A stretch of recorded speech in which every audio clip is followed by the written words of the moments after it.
नमस्कार। स्वागत है आपका हमारे वॉइस कास्ट वेबिनार सीरीज के अगले एपिसोड में, जो धन की बात के नाम से हम करवा रहे हैं। इस बार हम फोकस करेंगे स्टॉक मार्केट के अंदर जो सेक्टर्स है उसके ऊपर एक विश्लेषण करेंगे। तो स्टॉक मार्केट की सेक्टर में हम इकोनॉमी में ये सेक्टर कैसे परफॉर्म कर रही है, स्टॉक मार्केट में इनकी कंपनीज की अर्निंग्स की हालत कैसी है, और फिर स्टॉक मार्केट की जो इंडेक्स होते हैं सेक्टर वाले, उनकी परफॉर्मेंस कैसी रही है, और एंड में हम बताएंगे कि कैसे आपको अलोकेशन करना चाहिए अगर आप सेक्टरल फंड्स में निवेश करना चाहते हैं। तो इस चीज के समझने से पहले हमें यह याद रखना चाहिए कि सेक्टर क्यों इंपॉर्टेंट है। सेक्टर इसलिए इंपॉर्टेंट है कि जो फंड मैनेजर हो, चाहे वो एफआईआई वाले फंड मैनेजर हो या हमारे म्यूचुअल फंड वाले या इंश्योरेंस कंपनी के, वो पहले सेक्टर को स्टडी करके वहां पे एक ओपिनियन फॉर्म करते हैं, एक व्यू फॉर्म करते हैं, उसके बाद उसके अंदर स्टॉक्स को चुनते हैं। तो ये एक फंडामेंटली सेक्टर को समझना एक बहुत इंपॉर्टेंट चीज बनता है। तो स्टॉक मार्केट में सेक्टरल परफॉर्मेंस कैसी रही है, तो ये देखें हम, ये पहले परसों की आंकड़े हैं ये, और यहाँ पे हमने कुछ 13 सेक्टर का हमने नंबर्स दिखाया और एक महीने से लेकर 3 साल तक उसकी क्या रिटर्न्स रही है। तो जैसे आप हरे निशान में देखें तो पॉजिटिव है और लाल निशान में नेगेटिव है। जैसे आपको दिख रहा है कि ऐसा नहीं कि सभी सेक्टर सभी हालत में पॉजिटिव या नेगेटिव में रहते हैं। अभी भी एक महीने की रिटर्न में देखिए, टॉप हाफ में आपको जो सेक्टर है वो ग्रीन में है और नीचे लाल में है। और ग्रीन में जो है मैं यहाँ पे सेफ्टी ओरिएंटेड सेक्टर मानता हूँ, और नीचे थोड़ी रिस्की सेक्टर यानी साइक्लिकल सेक्टर। तो एक साल में आप देखेंगे तो फर्क इसमें भी आता है कि बैंकिंग सेक्टर का 1 महीने और 3 महीने और 6 महीने में पॉजिटिव रहा है, मगर 1 साल का रिटर्न और 3 साल का नेगेटिव रहा है। तो इसकी फर्क के पीछे क्या कारण है आगे हम देखेंगे, मगर इसको समझने के लिए एक चीज याद रखना चाहिए कि कोरोना वायरस की असर क्या रही और उसके पास रिकवरी कैसे हुई है। तो यहाँ मैंने 1 साल वाले आंकड़े और 3 साल वाले आंकड़े सामने पेश किया है, और लेफ्ट हैंड साइड में देखेंगे आप तो मैंने दिसंबर 31 यानी कोरोना वायरस के पहले 1 साल वाली रिटर्न कैसी रही इन सेक्टरों में, और फिर मार्च 31 को जबकि कोरोना वायरस की इफेक्ट पूरे स्टॉक मार्केट पर दिखी, तब कैसे रिटर्न्स में बदलाव आया, और उसके बाद अक्टूबर 15 को क्या हालत है। तो अब जैसे आप देख रहे हैं मार्च में सभी सेक्टर की लगी थी बात एकदम से नेगेटिव रिटर्न, मगर दिसंबर में कुछ पॉजिटिव थे कुछ नेगेटिव, और अक्टूबर में कुछ पॉजिटिव है कुछ नेगेटिव। यानी आपको दिख रहा है कि तो बैड न्यूज था, मार्च में सभी को असर आया था, मगर उसके पहले और उसके बाद में बहुत फर्क है इन टर्म्स ऑफ सेक्टरल परफॉर्मेंस। उसको हम स्टडी करने के लिए अगर हम 1 साल वाली रिटर्न में डिफरेंस देखें, यानी मार्च के बाद जो हालत रही और अक्टूबर में क्या हालत है, आप देख रहे हैं जैसे कि पूरे लाल निशान से कुछ सेक्टर हरे निशान में आ गए, और जो लाल में अभी भी है फिर भी उनमें भी आप देखिए कि लाल कम हुआ है, यानी लॉस कम हुआ है। तो वी शेप रिकवरी उसे मानते हैं हम। और देखिए सभी सेक्टरों में आपको मार्च से आज तक एक कुछ ना कुछ रिकवरी तो दिख रहा है सामने। और किसकी बहुत बढ़िया रिकवरी रही है उन्होंने मैंने रैंकिंग दिया है अगले कॉलम में, तो 1 2 और 3 रैंकिंग है टेक और फार्मा का, जो कि बहुत बेहतर उन्होंने रिकवरी दिखाया मार्च के बाद। और जो उतना कम बहुत कम रिकवरी दिखाया है वो है 11 12 और 13, यानी कंज्यूमर ड्यूरेबल, एफएमसीजी और ऑयल एंड गैस। इसके पीछे क्या कारण है आने वाले स्लाइड में देखते हैं, मगर पहली चीज हमें याद रखना चाहिए कि रिजर्व बैंक के गवर्नर ने कुछ कहा था। क्या कहा था उन्होंने कि स्टॉक मार्केट की परफॉर्मेंस इकोनॉमिक सिचुएशन से डिस्कनेक्टेड है। तो क्या ये सच है हर सेक्टर के लिए या कुछ और कारण है, ये आने वाले स्लाइड में देख लेते हैं। तो पहली चीज इंडिया की इकोनॉमिक आउटलुक, क्योंकि गवर्नर ने बताया कि हालत ठीक नहीं है फिर भी मार्केट अच्छी कर रही है, तो हालत क्या रही है। तो इस हालत में मैंने पहले, क्योंकि हम सेक्टर की ओर देखने वाले, मैंने जीडीपी का भी ब्रेकअप सेक्टर की तरीके से किया है, सर्विसेज, इंडस्ट्री और एग्रीकल्चर सेक्टर। तो आप देख रहे हैं यहाँ पर कि कोरोना वायरस के पहले ही यानी Q4 2020 तक मैंने आंकड़े दिए, उसके पहले ही हमारी इकोनॉमी एक स्लो डाउन की स्थिति में रही। तो यह याद रखना बहुत इंपॉर्टेंट है कि हमारी इकोनॉमी की हालत कोरोना क्राइसिस के पहले ही एक स्लो डाउन की स्थिति में थी।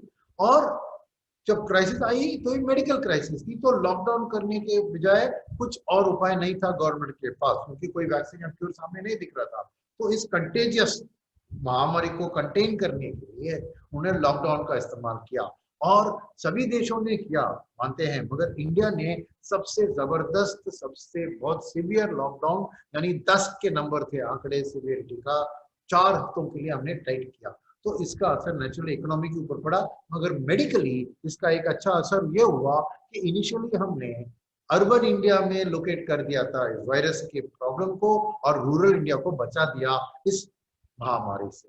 तो ऐसी हालत में वर्ल्ड में देखिए तो बात, तो पूरे वर्ल्ड में लॉकडाउन और कोविड दोनों मिला के जीडीपी का डिक्लाइन भयंकर हुआ था। तो इस क्वार्टर के आंकड़े देखिए, बारिंग चाइना, इसका असर पहले पड़ा था क्योंकि उधर महामारी पहले आ गई थी, अब वो रिकवरी स्टेज में आ गई है। बाकी सभी के देश में double digit GDP growth negative है, मगर सबसे बुरा हालत इंडिया का रहा है, करीबन 24% की नेगेटिव जीडीपी ग्रोथ। और इसके कारण क्या है, सेक्टरली इंडस्ट्री का डाउन था 38%, सर्विसेज का डाउन था 39%, और एग्रीकल्चरली खाली एक ग्रीन लाइट में 3.5% के पॉजिटिव रिटर्न दिखाई उसने। तो अब स्टॉक मार्केट के ऊपर आते हैं, तो अब हम देखते हैं निफ्टी 500, एनएसई 500, यानी एक ब्रॉड मार्केट के अंदर, क्योंकि बहुत से सेक्टर्स होते हैं, 20-23 सेक्टर्स होते हैं मार्केट के अंदर, हम सभी को डिटेल में स्टडी करना है तो बहुत लगेंगे हमें टाइम। तो हम हैवी वेट को निकालेंगे जो कि असर पड़ता है उनकी परफॉर्मेंस में, मार्केट के परफॉर्मेंस में। तो एनएसई 500 इंडेक्स के अंदर 7 सेक्टर्स मैंने चुना है जिनका वेट बहुत ज्यादा है, ये हैवी वेट है। जैसे प्राइवेट बैंक का 18% है, आईटी का 11% है, एफएमसीजी का भी 11% है, ऑयल एंड गैस का 10%, फिर एनबीएफसी का करीबन 10%, और ऑटो और फार्मा 5%। यानी ये 7 सेक्टर को हम मिलाएंगे तो करीबन 70% मार्केट को ये एक्सप्लेन कर सकती है।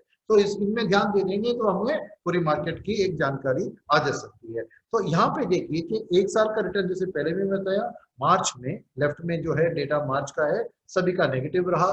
और यहाँ पे अगर सितंबर में आए तो एक साल के रिटर्न में बारिंग प्राइवेट बैंक और एनबीएफसी, बाकी सब सेक्टर ने पॉजिटिव रिटर्न टेरिटरी में एक साल वाली रिटर्न में आ गए। तो खाली ये दोनों में नेगेटिव रहा है सितंबर 30 तक। और अगर सितंबर में एक महीने का रिटर्न, क्योंकि नियर टर्म ट्रेंड कैसा रहा है, तो सेम दोनों सेक्टर नेगेटिव है, उसके साथ एफएमसीजी भी एक महीने का रिटर्न में थोड़ा नेगेटिव रिटर्न दिखा रहे हैं। तो आने वाली डिस्कशन में हम इन 7 सेक्टरों पे ज्यादा ध्यान देंगे। तो ऐसी हालत में हमारी अप्रोच होगी कि हम एक सेक्टर की इकोनॉमिक परफॉर्मेंस देखेंगे, और इकोनॉमी के कारण उसकी अर्निंग्स आउटलुक क्या होती है कंपनी की, और उसके कारण स्टॉक मार्केट में परफॉर्मेंस कैसी है, ये तीनों को जोड़कर हम एक व्यू फॉर्म करने की कोशिश करेंगे। तो पहली सेक्टर जो हैवी वेट प्राइवेट बैंक का देखा, तो हमने पूरा बैंकिंग, फाइनेंशियल सर्विसेज और इंश्योरेंस, जिसको बीएफएसआई माना जाता है, उसके ऊपर हम थोड़ी ध्यान देंगे। तो पहली चीज है कि इस सेक्टर के लिए आरबीआई का बहुत बड़ा हाथ हुआ है, क्योंकि आत्मनिर्भर भारत के साथ आरबीआई ने भी 8 लाख करोड़ की लिक्विडिटी पंप की बैंकिंग सिस्टम में, और उसके साथ उन्होंने 115 बेसिस पॉइंट्स की रेट कट भी की, और फिर मॉरेटोरियम भी अलाउ किया, यानी बैंकिंग सिस्टम को बहुत रिजर्व बैंक से सपोर्ट मिला। दूसरी चीज, ये रेट कट जो आरबीआई ने किया 115 बेसिस पॉइंट्स, और बैंकों ने पूरा रेट कट पब्लिक को पास ऑन नहीं किया, खाली 23% ही उन्होंने एग्जिस्टिंग लोन में पास ऑन किया, करीब 90% अपने हाथ में अपने प्रॉफिट इंप्रूव करने के लिए रख दिया। और नए लोन के ऊपर उन्होंने थोड़ी बेहतर ट्रांसमिशन करी, और 72 बेसिस पॉइंट्स, पर उसको कॉम्पनसेट करने के लिए उन्होंने डिपॉजिट पे भी रेट 33 बेसिस पॉइंट कम कर दिया। तो नेचुरली बैंक के लिए, प्रॉफिट के लिए ये अच्छी एक क्वार्टर रही होगी, राइट। तो इसके साथ रिजर्व बैंक ने भी लॉकडाउन अनलॉक होने के बाद मॉरेटोरियम को एक्सटेंड नहीं किया, तीसरा, मगर एक रेजोल्यूशन फ्रेमवर्क, यानी लोगों को ज्यादा टाइम दो प्रीपे करने के लिए, ऐसी एक हालत करने के लिए एक कमिटी फॉर्म किया उन्होंने, कामत कमिटी। और कामत कमिटी की रिकमेंडेशन से करीबन 66% कंपनी को बेनिफिट मिलेगी कि जो लोन एक साल के अंदर देना होगा उसको 3 साल लीजिए प्रीपे करने के लिए। तो नेचुरली कंपनियों के लिए ये बेहतर है। कौन सी सेक्टर को बहुत बेनिफिट आया, कंस्ट्रक्शन, रियल एस्टेट और केमिकल्स को। मगर इसके कारण क्या हुआ कि बैंक्स के लिए ये अच्छी भी है, क्योंकि एनपीए जो बनना था वो नहीं बनेगा, तो एक फ्यूचर आउटलुक अच्छी है। तो डिपॉजिट ग्रोथ भी देखिए ओवरऑल एक राइजिंग ट्रेंड में रही है, थोड़ा रिसेंटली रेट्स कट कर दिया तो थोड़ा कम हुआ है ग्रोथ रेट, मगर फिर भी पॉजिटिव ग्रोथ रेट में ही है बैंक डिपॉजिट। और मगर लेंडिंग में बैंक ने भयंकर गिरावट दिखाया है, इंडस्ट्री को बिल्कुल लेंड नहीं कर रहे हैं, सर्विसेज में भी सेक्टर में वो ड्रॉप किया है उन्होंने लेंडिंग, और नॉन फूड रिलेटेड आइटम के अलावा बाकी में भी क्रेडिट ग्रोथ डिक्लाइनिंग में है, यानी ना ही डिमांड है ना ही बैंक्स भी लेंड कर रही है उधर। तो एनबीएफसी को भी उन्होंने अपना लेंडिंग कम करवा दिया, और ओवरऑल बैंक्स के इस हालत के कारण रिजर्व बैंक का सपोर्ट, लो इंटरेस्ट रेट, और उन्होंने लेंडिंग रेट पे भी उतना कट नहीं किया, तो उनकी सेल्स और ऑपरेटिंग प्रॉफिट बहुत बढ़िया है, और नेचुरली उनकी अर्निंग्स भी प्रॉफिट आफ्टर टैक्स जबरदस्त दिख रही है, लार्ज मिड स्मॉल या माइक्रो हो। और फाइनेंशियल सर्विसेज जिसमें एनबीएफसी शामिल है, वहां पे भी लार्ज और मिड एनबीएफसी की परफॉर्मेंस अच्छी रही है, खाली स्मॉल कैप और माइक्रो कैप एनबीएफसी और फाइनेंशियल सर्विसेज में थोड़ा दिक्कत आ रहा है। तो ये हुआ बैंकिंग सेक्टर का एनालिसिस। तो नेचुरली आप देखते हैं तो एक साल का रिटर्न और मार्च में और सितंबर में करीबन 25% आपको इंप्रूवमेंट दिखा है, बट आज भी except for financial services sector, NBFC, PSU, private bank का 1 ईयर रिटर्न अभी भी नेगेटिव है।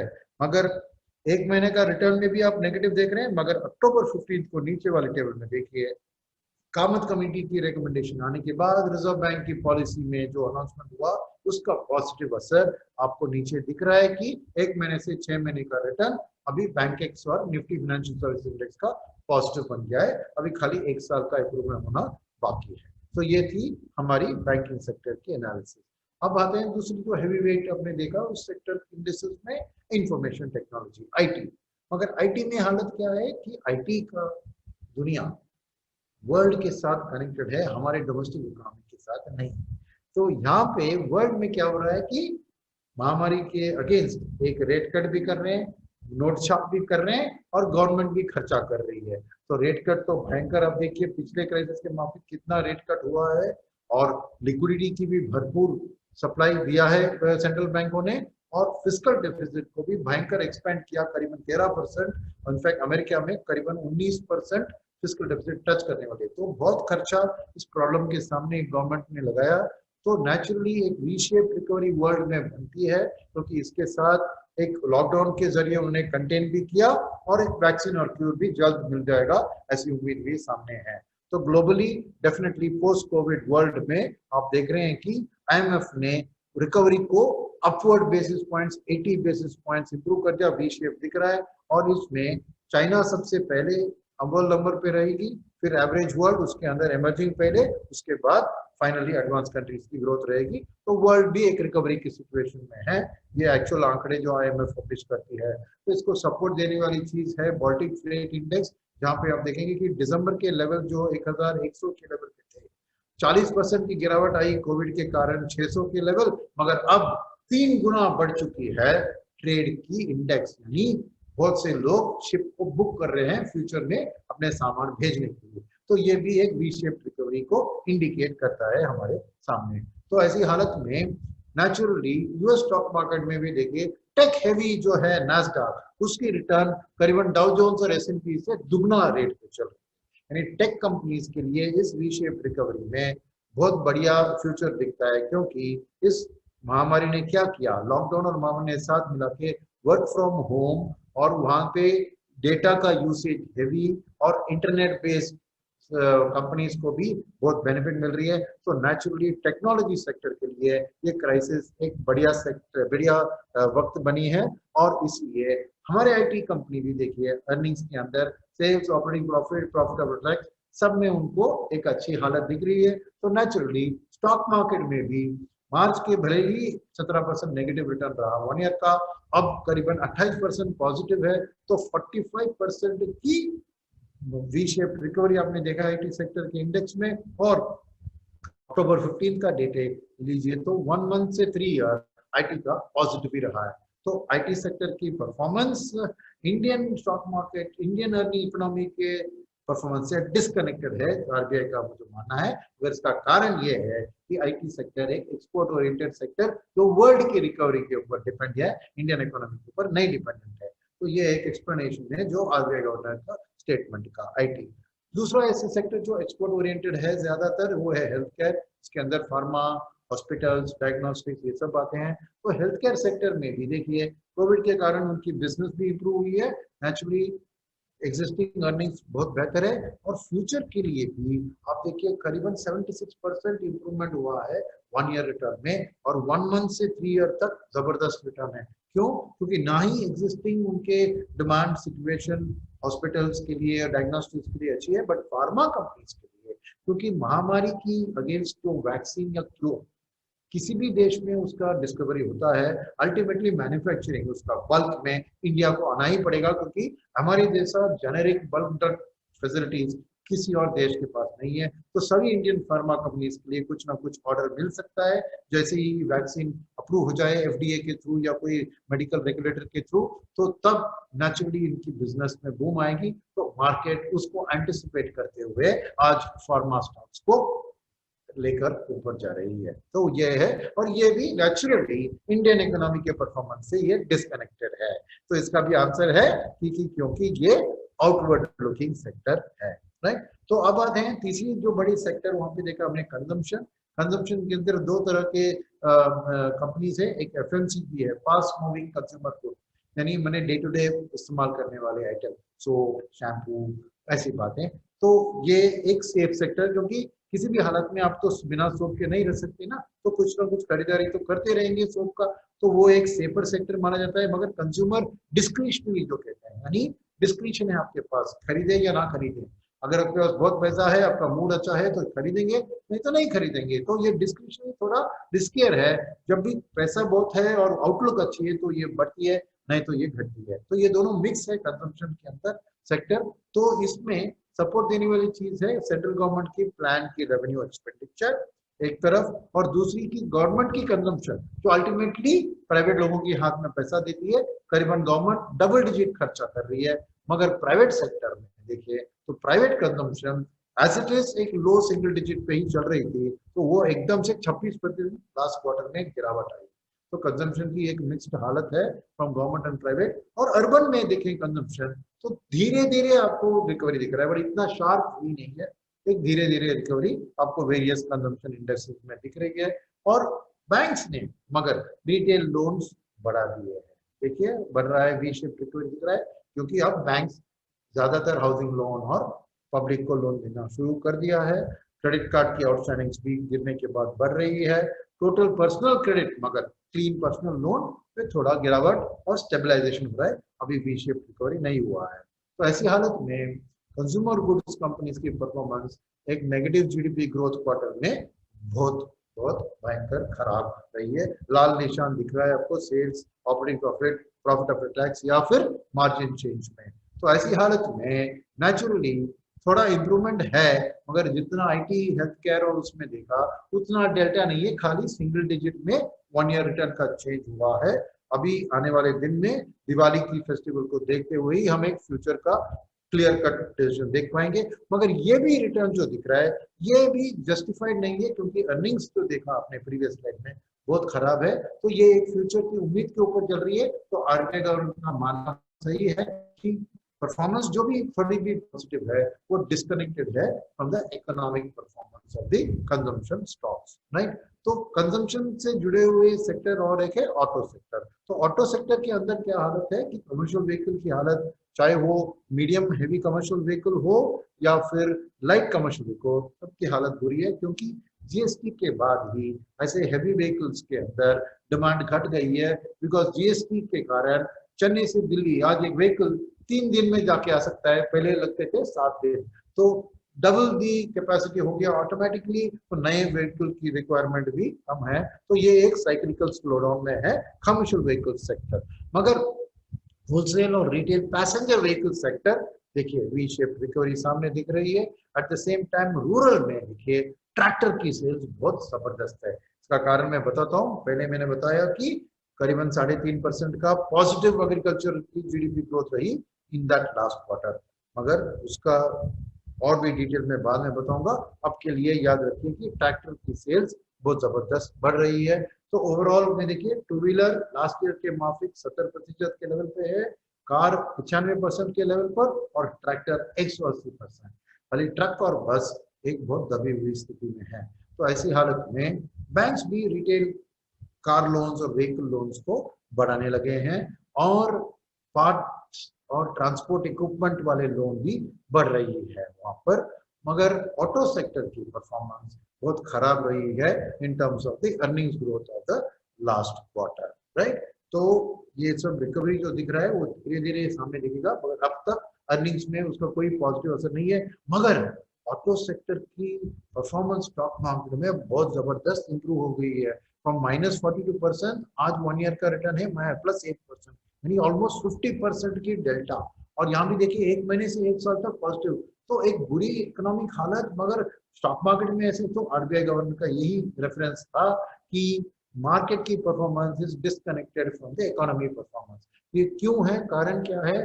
पहले एक थोड़ी ग्रीन शूट्स दिख रहे हैं आपको, ट्रैक्टर की अच्छी चल रही है, टू व्हीलर की थोड़ी अच्छी चल रही है, प्राइवेट कार्स की अच्छी चल रही है। तो मार्केट का मानना है कि दिवाली के आते ही नजदीकी ऑटो की डिमांड और भी बढ़ सकती है, तो ये फ्यूचर को थोड़ा डिस्काउंट कर रहे हैं। सेकेंड, क्योंकि हर अर्निंग्स की जो रिपोर्ट होती है या प्राइस की रिपोर्ट होती है वो लास्ट ईयर के साथ कंपेयर करती है, तो ऑटो सेक्टर की हालत लास्ट ईयर बहुत खराब थी। तो बेस जो इतना खराब था, तो नेचुरली आंकड़े आने वाले दिन में उसके कंपैरिजन में अच्छे ही लगेंगे। तो मार्केट ये फ्यूचर को डिस्काउंट कर रही है। तो आरबीआई गवर्नर का कहना of disconnected between sector versus stock market, तो यहाँ पे सही निकला, मगर इसका कारण है कि फ्यूचर एक्सपेक्टेशन को मार्केट डिस्काउंट कर रही है। तो ऐसी हालत में एक चीज मैंने बताया ट्रैक्टर की सेल्स की बढ़त, तो एग्रीकल्चर पे थोड़ा ध्यान देते हैं कि क्या हो रही है एग्रीकल्चर में। तो एक चीज है कि लॉकडाउन के कारण हमने रूरल इंडिया को प्रोटेक्ट किया, तो रबी का हार्वेस्ट अच्छा हुआ और रबी के हार्वेस्ट के साथ पैसा भी था फार्मर के हाथ में। सेकेंड चीज, उस टाइम में लॉकडाउन के कारण माइग्रेंट्स जो अर्बन से उनको नौकरी चली गई तो सब अपने गांव चले गए, तो गांव में लेबर का भरपूर सप्लाई था। सेकेंड चीज। तीसरी चीज, वहां पे जो स्थिति थी कि मॉनसून की आउटलुक अच्छी निकली, तो ऐसे पॉजिटिव मॉनसून की आउटलुक में आपने देखा कि फार्मर्स के पास पैसा भी था, आउटलुक अच्छा था, तो सोइंग भी खरीफ की बहुत बढ़िया हुई। तो करीबन हर हफ्ते हमने ट्रैक किया, तो आप देख सकते हैं कि करीबन हर हफ्ते सोइंग एरिया बढ़ते बढ़ते बढ़ते आपको 100% नॉर्मल एरिया से ज्यादा हो चुकी है। और ये लास्ट ये हालत रही थी 2016 में। तो नेचुरली एग्रीकल्चर की आउटलुक बहुत सुपर अच्छी है इस साल के लिए। और नेचुरली ये आपको फर्टिलाइजर की डिमांड में भी दिख रहा है एक वी शेप रिकवरी। और इसके साथ फर्टिलाइजर सेक्टर, केमिकल्स में भी है, फर्टिलाइजर में भी है।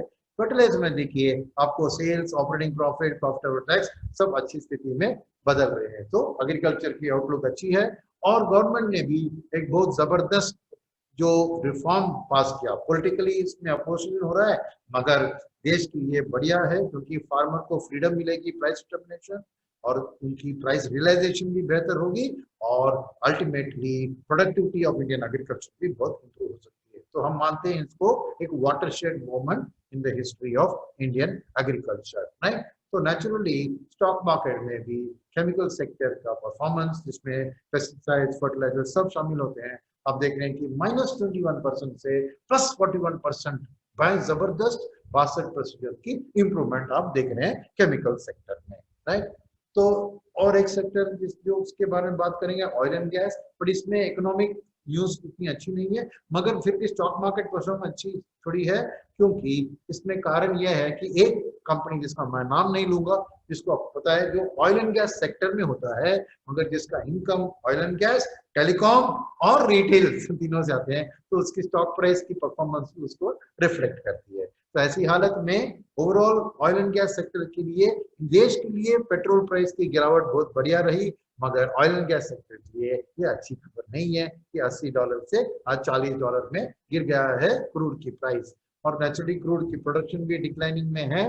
नेचुरल गैस मगर क्योंकि शिफ्ट हो रहा है ग्रीन फ्यूल नेचुरल गैस में, वहां पे एलएनजी, सीएनजी ऐसी प्रोडक्शन की बड़ा वी शेप रिकवरी दिख रहा है सामने। रिफाइनरी प्रोडक्ट्स नेचुरली में क्रूड के साथ गिरावट भी दिख रहा है। कोल, मगर कोल की प्रोडक्शन बढ़ रही है क्योंकि इलेक्ट्रिसिटी की प्रोडक्शन की डिमांड बढ़ रही है। और माइनिंग एंड क्वारिंग की लोन भी देखिए कोल के लिए बैंक्स अभी थोड़ा लेंडिंग भी कर रहे हैं, तो नेचुरली कोर इलेक्ट्रिसिटी प्रोडक्शन बढ़ रहा है। और इलेक्ट्रिसिटी कंजम्पशन भी एक वी शेप रिकवरी में आपको सामने दिख रही है। तो ये है आंकड़े जो अभी मैंने बताया, उसका कलर कोडिंग, जिस आपको दिखाने के लिए कि लोन्स कैसे बढ़ रहे हैं। और ओवरऑल एनर्जी सेक्टर की परफॉर्मेंस खास नहीं रही है, अच्छी नहीं रही है, मगर स्टॉक मार्केट में जो परफॉर्मेंस है उसका कारण मैंने ऑलरेडी बता दिया कि वो एक मल्टी प्रोडक्ट कंपनी के कारण इसका असर इंडेक्स के ऊपर दिख रहा है, राइट। तो अब आते हैं इंडस्ट्रियल सेक्टर के ऊपर, जो कि हमारे इसमें नेगेटिव रिटर्न में थे, उसका कारण क्या है देख लेंगे। तो ओवरऑल ग्लोबल इंडस्ट्रियल्स में देखें तो एक V shape recovery US, China, Europe सब में आपको सामने दिख रही है। और वहां पे मैन्युफैक्चरिंग यूटिलाइजेशन बहुत, जितना उम्मीद था उससे बहुत शॉर्टर लग रहा है, और करीबन 82% कंपनी कंट्रीज में पीएमआई आपको पिछले महीने से इंप्रूव होते हुए दिख रहे हैं। तो ऐसी हालत में आईएमएफ ने भी इंडस्ट्रियल प्रोडक्शन और न्यू ऑर्डर्स की पोजीशन को रिवाइज कर दिया अपवर्ड्स। और यहाँ पे steel, cement loan, construction loan की बात करें तो ग्रोथ नेगेटिव में ही चल रही है। तो स्टील प्रोडक्शन देखिए बहुत भयंकर गिरावट से अभी वी शेप, बट अभी भी नेगेटिव में है, पॉजिटिव में आई नहीं है। तो मेटल्स की परफॉर्मेंस नेचुरली खराब रही है इन terms of this performance. And उसके साथ हम देखेंगे तो मेटल्स इंडेक्स में बहुत भयंकर पॉजिटिव रिटर्न आ रही है। क्यों? उसके कारण क्या बता सकते हैं हम? कारण ये है कि वर्ल्ड में जो रिकवरी हो रही है वो रिकवरी, राइट, मेटल प्राइसेस को बढ़ा रही है। कहाँ पे? लंदन मेटल एक्सचेंज पे। और इंडिया में भी मेटल की दाम लंदन मेटल एक्सचेंज प्राइस से लिंक्ड है। तो भले ही इंडियन डिमांड बढ़ता नहीं है, मगर प्राइस बढ़ता है, तो इसके कारण स्टॉक मार्केट में उम्मीद रख रहे हैं कि फ्यूचर में ये कंपनियों की प्रॉफिट्स बढ़ेगी, क्योंकि price of the product internationally determined है। इसलिए मार्केट ने भी करीबन 58% फेरस मेटल्स का और 29% नॉन फेरस मेटल्स की स्टॉक प्राइसेस को बढ़ाया है compare to the deep negative in March, right. तो ऐसी हालत में अब इंडिया के ऊपर जो डिपेंडेंट है उसकी हालत देखते हैं। इंडिया में क्या हुआ कि आत्मनिर्भर के जरिए गवर्नमेंट ने जो सपोर्ट दिया, इंक्लूडिंग अभी अक्टूबर में और मेजर्स गवर्नमेंट ने करीबन 73,000 करोड़ का फ्रेश मेजर्स अनाउंस किया है। तो फिजिकल डेफिसिट के ऊपर ज्यादा असर के बिना उन्होंने किया। तो नेचुरली इंडिया में भी एक वी शेप रिकवरी की एक्सपेक्टेशन है कि 24% नेगेटिव भले ही लास्ट क्वार्टर थी, इस क्वार्टर में वो करीबन 9% नेगेटिव होगी, अगले क्वार्टर में शायद 2% के करीब नेगेटिव, मगर लास्ट क्वार्टर जनवरी, फरवरी, मार्च में हम पॉजिटिव ग्रोथ में वापसी देख सकते हैं, क्योंकि एग्रीकल्चर खरीफ का हार्वेस्ट तभी आएगा मार्केट के अंदर। तो ये वी शेप रिकवरी इंडिया में भी एक एक्सपेक्टेशन है। तो उसके कारण उसके साथ गवर्नमेंट ने भी देखिए अपना प्लान का कैपिटल एक्सपेंडिचर जो गिर गया था थोड़ा भी बढ़ाने लगे हैं। और चाइना के साथ से जो एडवांटेज है इंडिया का लेबर का, चाइना का डिक्लाइनिंग लेबर है और हमारी बढ़ती हुई लेबर है, उसका एडवांटेज इंडिया को जरूर आएगा, क्योंकि बहुत से कंपनियों जो कि चाइना में अपना कारखाने रख रहे हैं वो बाहर निकालने की बात कर रहे हैं, और उसके साथ उन्होंने पूरा पूरा कारखाना यहाँ पे लगाने की बात कर रहे हैं। तो ऐसी हालत में राइट, मैं कहूंगा कि इंडियन गवर्नमेंट ने भी बहुत बढ़िया स्टेप्स लिए हैं फॉरेन मैन्युफैक्चरिंग को इंडिया लाने में। जैसे कि 35% कॉर्पोरेट टैक्स रेट थी, उसको आधा गिरा दिया 17% में। तो एक पॉजिटिव है इंडिया के लिए ये। और द सेम टाइम इंफ्रास्ट्रक्चर में जो कुछ काम किया है गवर्नमेंट ने, जीएसटी और ऐसे लॉज को भी पास किया है। तो लास्ट 5 इयर्स में ईज ऑफ डूइंग बिजनेस में हमारी रैंकिंग करीबन 80 रैंक में इम्प्रूव हो गई है। तो फॉरेनर के लिए इंडिया बहुत अट्रैक्टिव हो गया है। तो इसके साथ ऑटोमेटिकली इंडिया में एफडीआई भी आने लगा है, ऑल टाइम हाई पे है, और आने वाले दिन में और भी बढ़ेगी ऐसी उम्मीद है। तो इसके कारण एक फ्यूचर में डिमांड में भी सपोर्ट आ सकता है सीमेंट के लिए, जो देखिए ऑलरेडी एक वी शेप रिकवरी में आ रही है, अभी भी नेगेटिव में है मगर शेप तो भी बन रहा है। और बेसिक मेटल की लोन बैंक्स की ओर से भी बढ़ रही है, और सीमेंट की लोन मगर गिर रही है, क्योंकि कंपनी के पास कैपेसिटी है तो ज्यादा बोरो करके फ्रेश कैपेसिटी क्रिएट करने की जरूरत नहीं है। तो सीमेंट लोन का डिमांड अभी भी दबी हुई है, मगर कंस्ट्रक्शन सेक्टर के लिए डिमांड लोन की बढ़ रही है, और इंजीनियरिंग सेक्टर में डिमांड गिर रही है। इंफ्रास्ट्रक्चर में थोड़ा एक वी शेप दिख रहा है आपको सामने, और रियल एस्टेट में मगर बैंक्स अभी भी कमर्शियल रियल एस्टेट के लिए लोन ज्यादा नहीं दे रहे हैं, तो उसमें गिरावट की स्थिति ही सामने दिख रही है। तो ओवरऑल इस क्वार्टर में सीमेंट और कंस्ट्रक्शन इंडस्ट्री की हालत खराब रही है, जैसे इंडियन इकोनॉमी की हालत खराब थी वहां पे ये भी दिख रहा है सामने। मगर अगर आप प्राइसेस देखें बिल्डिंग मटेरियल और रियल एस्टेट में, आप थोड़े सुधार उधर दिख रहे हैं, करीबन 16 से 26% की चेंज है, बट अभी भी 1 year return double digit negative है रियल एस्टेट का, और बिल्डिंग मटेरियल का थोड़ा पॉजिटिव। तो यहाँ पे जो आउटलुक है इंडियन इकोनॉमी का, जो इंप्रूविंग आउटलुक थोड़ा डिस्काउंट कर रही है, मगर उतना नहीं जितना कि आईटी, फार्मा, हेल्थ केयर वैसे वाले सेक्टर्स में, राइट। तो ये है आंकड़े के एक समरी, राइट। और मैन्युफैक्चरिंग में थोड़ी पॉजिटिव टेरिटरी आ गई, क्योंकि मैन्युफैक्चरिंग पीएमआई वापस 50 के ऊपर वी शेप रिकवरी के बाद चला गया है, और इंडस्ट्रियल प्रोडक्शन भी वी शेप रिकवरी दिखा रहा है। कोर इलेक्ट्रिसिटी प्रोडक्शन ऑलरेडी हमने देखा। और तो ओवरऑल इंडस्ट्रियल मैन्युफैक्चरिंग की कंपनीज देखें तो नेचुरली इकोनॉमिक डाउनटर्न का असर बहुत जबरदस्त उनके ऊपर सामने दिख रहा है, राइट। तो नेचुरली कैपिटल गुड्स और इंफ्रास्ट्रक्चर में अभी भी 1 ईयर रिटर्न्स नेगेटिव है, भले ही थोड़ा इंप्रूवमेंट है कि पहले बहुत नेगेटिव थे अब कम नेगेटिव है, बट अभी भी 1 ईयर रिटर्न्स नेगेटिव ही है कैपिटल गुड्स और इंफ्रास्ट्रक्चर सेगमेंट में। तो फाइनली राउंड अप के लिए हम आते हैं सर्विसेज सेक्टर्स के ऊपर। सर्विस में ओवरऑल सर्विसेज की इंडेक्स में देखिए कुछ हरे निशान में रेलवे ट्रैफिक ऐसे कुछ है, पर बाकी तो सब नेगेटिव में है। और ये वाले टेबल्स में यही दिख रहा है आपको, कलर में देखेंगे कि कुछ कम ही सेक्टर ग्रीन में दिख रहे हैं आपको, सभी लाल निशान में ही है। तो ऐसी हालत में मगर सर्विसेज पीएमआई में धीरे धीरे इंप्रूवमेंट आ रहा है, और अभी 50 के आंकड़े आ गए हैं, तो आने वाले दिन सर्विस के लिए अच्छे रख सकते हैं। तो पैसेंजर एयर पैसेंजर की ट्रैफिक भी थोड़ी वी शेप रिकवरी दिखा रही है। होलसेल लोन्स ट्रेडर्स को जब देते हैं उसमें देखिए बैंक की लेंडिंग बढ़ गई है, और ट्रेड की लोन्स भी बढ़ रही है, सर्विसेज को बैंक भी सपोर्ट कर रहे हैं। तो नेचुरली ओवरऑल सर्विसेज सेक्टर की लास्ट क्वार्टर उतनी अच्छी नहीं रही, और फाइनेंशियल सर्विसेज की बात ऑलरेडी हमने करी है, पर फिर भी सर्विसेज सेक्टर में अब 24% नेगेटिव रिटर्न से कुछ 3% पॉजिटिव, यानी डायरेक्शन वी शेप रिकवरी की ओर बढ़ रही है, और आने वाले दिन शायद बेहतर होंगे, राइट। तो इसके अंदर सर्विस के अंदर रिटेल सेक्टर देखिए तो अभी भी रिकवरी थोड़ी स्लोली हो रही है, फ्रॉम -5 टू +2।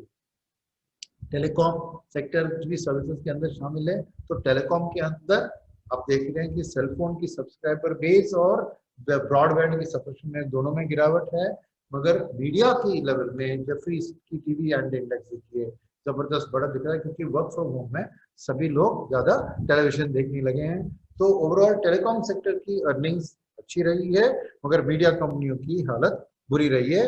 मगर इसके अंदर ये टेलीकॉम कंपनी की हालत आपको एक पॉजिटिव रिटर्न की टेरिटरी में आप दिख रहा है, 14% डेल्टा हुआ है, और आने वाले दिन में और भी इंप्रूवमेंट होगी, ये एक उम्मीद रख रहे हैं टेलीकॉम सेक्टर के अंदर। और मिसलेनियस राउंड ऑफ करने के लिए आप देखेंगे तो पेपर, टेक्सटाइल्स, मिसलेनियस सभी में हालत उतनी खास नहीं रही है, इकोनॉमिक परफॉर्मेंस दिख रहा है यहाँ पर उनके अर्निंग्स के ऊपर। तो ओवरऑल अगर मार्केट में इन सेक्टरों में क्योंकि बहुत बीटन डाउन है, थोड़ा बहुत अभी पॉजिटिव आउटलुक बन रहा है, तो 54% की चेंज है इन अदर सेक्टर्स में, फ्रॉम -40 टू +14। तो सुंदरम म्यूचुअल की आउटलुक कैसी है इस सेक्टर की स्थिति में, मैं बताता हूं कि मार्केट के अंदर NSE 500 के अंदर करीबन 28% सेक्टर्स में हम पॉजिटिव व्यू रख रहे हैं, जिनका नाम है IT, pharma, financial services, telecom and media, chemicals और सर्विसेज। इसका विश्लेषण आपने देखा। और कहाँ पे हम न्यूट्रल है, न्यूट्रल है हम, यानी कैट ऑन द वॉल कह सकते हैं, इस तरफ जाएं उस तरफ जाएं, आने वाले दिन बताएंगे। यानी करीबन 40% मार्केट के अंदर हमारे व्यू न्यूट्रल है। यहाँ पे है प्राइवेट बैंक शामिल, FMCG शामिल, ऑटो शामिल। तो जैसे ये फेस्टिवल सीजन जैसे डेवलप होता है उसके बेस पे हम अपना व्यू इधर नेगेटिव या पॉजिटिव में ले सकते हैं। Consumer dictionary, building material, capital goods, ये सब उसी स्थिति में है। और नेगेटिव कहाँ पे है, हम underweight in terms of our weight, oil and gas, NBFC, infrastructure, utility, ferrous metals, public sector bank, non ferrous metals और रियल एस्टेट सेक्टर में हमारे व्यू नेगेटिव है, करीबन 30% ऑफ द मार्केट में। तो ओवरऑल हमारी पोर्टफोलियो स्ट्रेटजी को summarise करेंगे तो यहाँ पे है, ये सब बातें मैंने ऑलरेडी करी, वही इसका समरी है। मगर राइट में जो ब्लॉग में आपको दिख रहा है, मैं बता दूं कि आज की हालत में इन्वेस्टमेंट एलोकेशन में डाउनसाइड प्रोटेक्शन भी इतना इंपॉर्टेंट है जितना कि अपसाइड क्रिएट करना। तो नेचुरली आपकी पोर्टफोलियो के एलोकेशन में आपको याद रखना चाहिए कि लार्ज कैप में निफ्टी का सेक्टरल ब्रेकअप में बैंक्स का बहुत बड़ा हाथ है। तो बैंक्स में जो भी होता है उसके साथ निफ्टी भी उतार चढ़ाव होगी, क्योंकि लार्जेस्ट वेट उसका है बैंक और सॉफ्टवेयर का। whereas मिड कैप इंडेक्स में देखिए फिनेंस और बैंक बहुत कम है कंपेयर टू निफ्टी, बट थोड़ा 20% है, फार्मा का 8%। मेरा स्मॉल कैप में लार्जेस्ट सेक्टर आज फार्मा बन गया है। तो ये सेक्टरल परफॉर्मेंस आपको large cap, mid cap, small cap index की परफॉर्मेंस को डिटरमिन करते हुए आप देख सकते हैं। ऐसी हालत में फाइनली आपकी इन्वेस्टमेंट एलोकेशन कैसी रहनी चाहिए? अगर आप सेक्टरल फंड में निवेश करते हैं तो नेचुरली आप एक अग्रेसिव रिस्क रिवॉर्ड टेम्परल वाले होने चाहिए। डायरेक्ट सेक्टरल फंड में लेने की रिस्क, मगर वहां पे एक फ्लेक्सिबिलिटी हाथ में रखी है। तो कैसे? मैं कहूँगा कि आज एक सेफ्टी ओरिएंटेड बायस में आप 50% आईटी, हेल्थ केयर, एफएमसीजी ऐसे सेक्टर में निवेश रखिए, ऐसे फंड्स में, और जो कि अर्ली रिकवरी दिखा सकते हैं। वहां पे हम जब कहेंगे बैंकिंग और financial services, consumer durable, auto, जो कि फेस्टिवल सीजन के साथ बढ़ेंगे, वहां पे 30%। और जो डीप साइक्लिकल और इंडस्ट्रियल है, जो इंडियन इकोनॉमी की रिकवरी जब जबरदस्त हुई तब बढ़ेंगे, तो फिर वहां पे आप खाली 20% का एलोकेशन रखिए। मगर एक साल के बाद जैसे वी शेप रिकवरी सामने दिखती है, तो आप ये सेफ्टी ओरिएंटेड सेक्टर में अपना एलोकेशन कम करा के बीएफएसआई वहां पे बढ़ा सकते हैं और साइक्लिकल्स में भी बढ़ा सकते हैं।